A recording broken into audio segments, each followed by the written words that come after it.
Kalau dulu orang mengenal industri film 18 Jepang hanya dari filmnya saja, sekarang situasinya mulai berubah. Banyak aktris justru lebih sering muncul di acara jumpa penggemar, konser kecil, sesi foto, live stream, bahkan menjual merchandise resmi. Cara mereka berinteraksi dengan penggemar pun mulai mirip seperti idol Jepang. Yang menarik, perubahan ini bukan terjadi begitu saja. Salah satu perusahaan yang sering dianggap mempopulerkan pendekatan seperti ini adalah S1 Number One Style, atau yang biasa disingkat S1. Mereka merubah cara membangun citra para talent, bukan sekedar sebagai pemeran film, tetapi juga sebagai public figure yang memiliki penggemar setia. Lalu kenapa strategi ini muncul? Apa keuntungan bagi perusahaan? Dan apakah ini benar-benar mengubah industri film Jepang? Baiklah para penanda, mari kita bahas.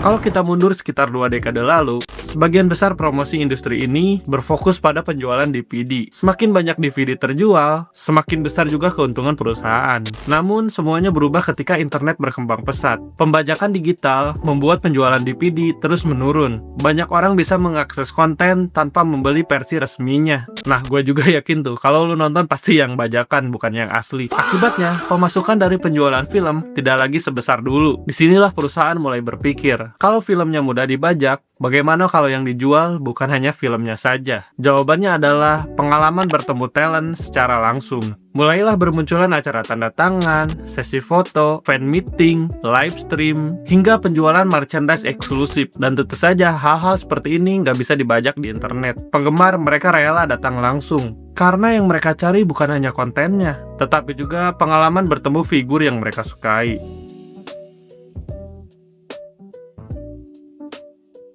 Kalau diperhatikan, Jepang memang sudah sangat akrab dengan budaya idol. Di dunia idol, yang dijual bukan hanya kemampuan menyanyi, menari, atau kemampuan di atas panggung. Yang membuat penggemar bertahan adalah kedekatan emosional. Ada handshake event, fan meeting, photobook, kalender, merchandise, hingga membership. Model bisnis seperti ini terbukti berhasil selama bertahun-tahun. Karena itulah beberapa perusahaan di industri ini mulai mengadopsi konsep serupa. Talent diberi akun media sosial yang aktif, tampil di berbagai acara publik, membuat vlog, bermain game saat live streaming, hingga mengikuti berbagai event yang tidak selalu berkaitan dengan film yang mereka bintangi. Dengan begitu, penggemar mengenal kepribadian mereka, bukan hanya pekerjaannya.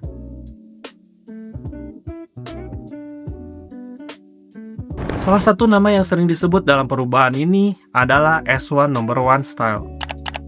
Perusahaan ini dikenal cukup serius dalam membangun citra talent mereka. Ketika memperkenalkan wajah baru, promosi biasanya dibuat sangat besar. Ada foto profesional, video perkenalan, wawancara, media sosial resmi, hingga berbagai acara promosi. Bahkan beberapa talent mendapatkan photobook, merchandise resmi, kalender, dan tampil di berbagai festival hiburan di Jepang. Pendekatan seperti ini membuat sebagian penggemar mengikuti perjalanan karir talent sejak debut. Mirip seperti ketika agensi idol memperkenalkan member baru. Namun tentu aja ada perbedaan besar. Mereka tetap bekerja di industri hiburan seperti ini. Yang berubah adalah cara pemasaran dan cara membangun hubungan dengan para penggemar. Kalau dulu nggak kebayang sih penggemar bisa saling interaksi dengan pemain film ini.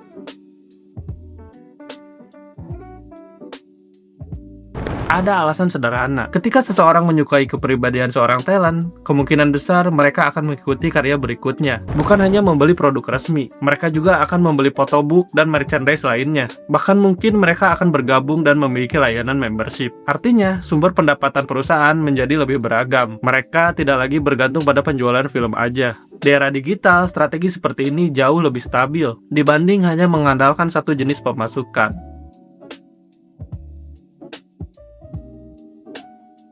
Dulu hubungan antara talent dan penggemar cukup jauh, bahkan mungkin mustahil ya. Sekarang berbeda. Lewat media sosial, penggemar bisa melihat aktivitas mereka sehari-hari. Hobinya apa, makanan favoritnya apa, sampai ke kegiatan di balik layar mereka. Walaupun tetap ada batasan privasi, interaksi seperti ini terasa membuat talent lebih dekat. Inilah yang sebenarnya menjadi inti dari pemasaran modern. Orang tidak hanya mengikuti sebuah produk, mereka mengikuti sosok di balik produk tersebut. Fenomena serupa juga terjadi di banyak industri hiburan lain, termasuk musik, olahraga, hingga dunia konten kreator.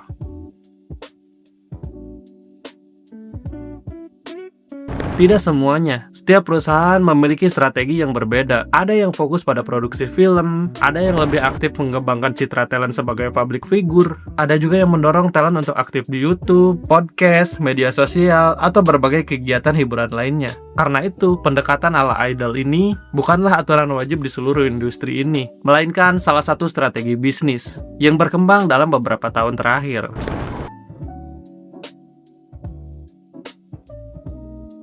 Kalau dipikir-pikir, perubahan ini menunjukkan satu hal yang menarik. Di era internet, yang paling bernilai bukan hanya produk, tetapi juga hubungan dengan penggemar. Ketika penjualan media fisik menurun, perusahaan harus mencari cara baru untuk bertahan. Salah satu jawabannya adalah membangun personal branding talent, memperkuat interaksi dengan penggemar, dan menciptakan pengalaman yang tidak bisa digantikan oleh pembajakan.